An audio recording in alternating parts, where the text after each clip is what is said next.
Jadi dampaknya adalah tidak ada improvisasi, standar nggak ada, improvisasi produk juga tidak ada, kreativitas juga sangat kecil, sehingga akhirnya konsumen itu lama-kelamaan tuh menurun gitu mas, menurun.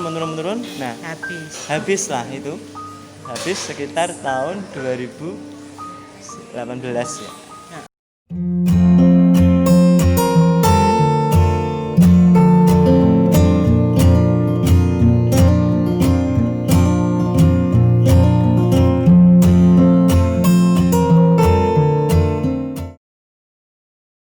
Terima kasih. Assalamualaikum warahmatullahi wabarakatuh.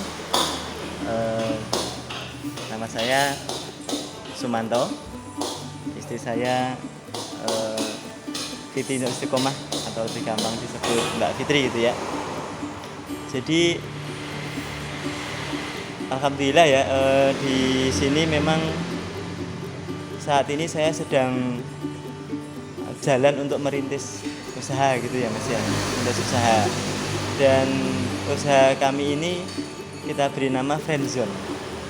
Friendzone sebetulnya kalau dari sisi nama itu memang banyak ke arah untuk anak-anak muda gitu ya. Segmen sebenarnya seperti itu. Nah, tapi memang dalam perkembangannya ternyata segmen kita itu bisa masuk ke keluarga juga. Jadi bisa keluarga, bisa anak muda, kemudian juga bisa anak-anak remaja itu juga bisa masuk. Ya, ini usaha kami ya. Jadi kita ini seperti ini. Mungkin itu sih mas. Sebelum buka usaha ini kan pasti bapak kerja dulu. Bisa ceritakan itu kerja apa? Terus kemudian kok bisa memutuskan untuk membuka usaha ini karena apa? Iya, sebetulnya dari sekarang saya tetap masih kerja sih mas sebetulnya. Jadi saya di swasta. Di perhotelan saya bidangnya, kemudian istri juga bekerja di PNS ya, di UIN Sunan Kalijaga. Jadi kita berdua ini sebenarnya bekerja semuanya.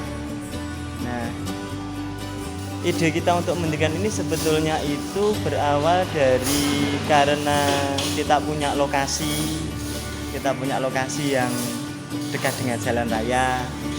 Kemudian di sisi lain karena saya juga bidangnya swasta, jadi kan bisanya itu kan nanti tidak ada pensiun gitu ya. Jadi ini adalah untuk tabungan kami gitu ya, untuk tabungan kami untuk pensiun nanti.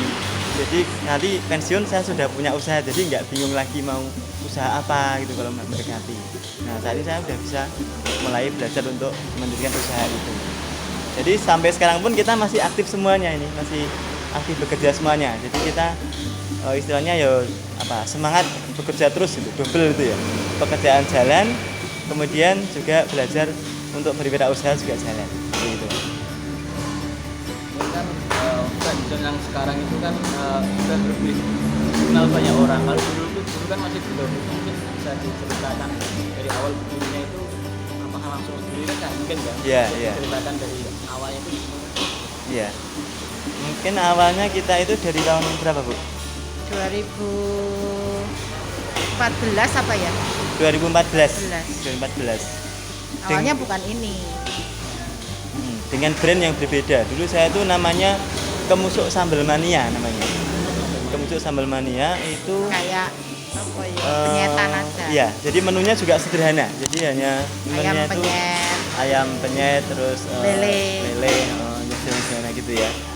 Kemudian waktu itu memang masih booming, artinya kita masih muda untuk mencari pangsa gitu. Ya kan? Jadi lumayan ramai lah di sini. Jadi lumayan ramai sampai kita awal itu kewalahan lah gitu ya. Tapi ternyata usaha itu waktu itu kan kita juga belum pengalaman ya. Yang kita rekrut itu karyawannya hanya dari tetangga sekitar. Bukan profesional. Jadi dampaknya adalah tidak ada improvisasi, standar nggak ada, improvisasi produk juga tidak ada, kreativitas juga sangat kecil, sehingga akhirnya konsumen itu lama-kelamaan tuh menurun gitu mas, menurun. Nah habis lah itu, habis sekitar tahun 2018 ya. 2018 itu juga decline banget, sudah habis. Akhirnya kita tetap semangat kan, jadi tidak boleh langsung menyerah gitu. Akhirnya sama istri saya diskusi lagi, ini bagaimana Bu gitu kan. Nah waktu itu kita ada ide bagaimana kalau kita rebranding dengan brand yang baru dan kita lebih fresh, kita rekrut yang profesional. Nah dan alhamdulillah saya punya sahabat saya yang masak itu, ya itu chef Imam, beliau dari teman kerja saya waktu di Hotel Santika Jogja, ya eksekutif sous chef beliau. Jadi saya tentang rasa saya sudah yakin standarnya nggak akan berubah-ubah untuk rasa. Kemudian mau masak apa aja itu bisa. Nah jadi dari ide saya punya ikatan silaturahmi dengan Pak Imam ini, kemudian kecocokan dengan istri untuk membuat refresh lagi, akhirnya kita putuskan kita renovasi total ini ya, cat-catnya, konsepnya, semuanya. Dulu nggak kayak gini ya Mas ya, sangat biasa gitu. Tahun berapa itu Pak? Branding juga, termasuk rebranding dan yang baru juga Pak? Iya, Barang nggak? 2019. Iya. Bulan apa ya? April ya. Sebulan sebelum Ramadan tahun 2019. Tahun lalu ya. Ya, jadi kita rebranding dan juga promonya Mas, karena kita kan juga harus mengikuti zaman ya. Jadi kita juga ikut lebih aktif di apa namanya itu?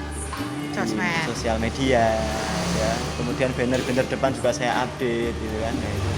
Nah, ketika rebranding itu kita juga mulai lagi berarti dari mencari pasar lagi, mencari konsumen baru lagi. Seperti itu. Bisa diceritakan motivasi Bapak itu apa sih untuk mendirikan Banser? Ya kalau yang pertama tadi juga ini ya, melatih wirausaha itu ya, melatih wirausaha, mendalami wirausaha. Ada apa mungkin dari orang tua itu pengusaha atau gimana? Kalau ibu saya pedagang, jadi emang ada ibu itu pedagang gitu ya. Jadi saya ingin apa ya istilahnya, biar zaman berubah saya juga harus berubah gitu loh. Jadi terus harus berubah. Kemudian selain itu ada memanfaatkan lokasi karena dekat kampus, sekolah, dekat sekolah, STM, SMA, biar sama segmen pasarnya nyambung. sama motivasi yang nggak kalah pentingnya itu bisa memberikan lapangan kerja. Nah itu juga sangat penting ya, artinya kita bisa membantu orang lain ya, sehingga bisa bekerja, punya penghasilan untuk menghidupi keluarganya. Nah seperti itu juga bisa itu. Bisa disampaikan ke masyarakat luas pesannya, pesan dan ke masyarakat untuk tetap semangat. Banyak sekarang remaja atau lulusan S1 misalnya kan Solo cari kerja tapi tidak dapat, itu bisa disampaikan misalnya untuk semangat berwirausaha tadi. Ya jadi dalam hidup yang penting adalah ikhtiar, yang penting adalah berusaha. Jadi yang penting ubah nanti Allah sendiri yang akan menjawab. Jadi kita harus tetap berusaha, kita harus tetap semangat ya, jangan takut untuk gagal ya, jangan takut gagal, dicoba terus, bersemangat terus. Tapi jangan lupa ada satu hal yang harus dikonsistenkan oleh mungkin lulusan sarjana gitu ya.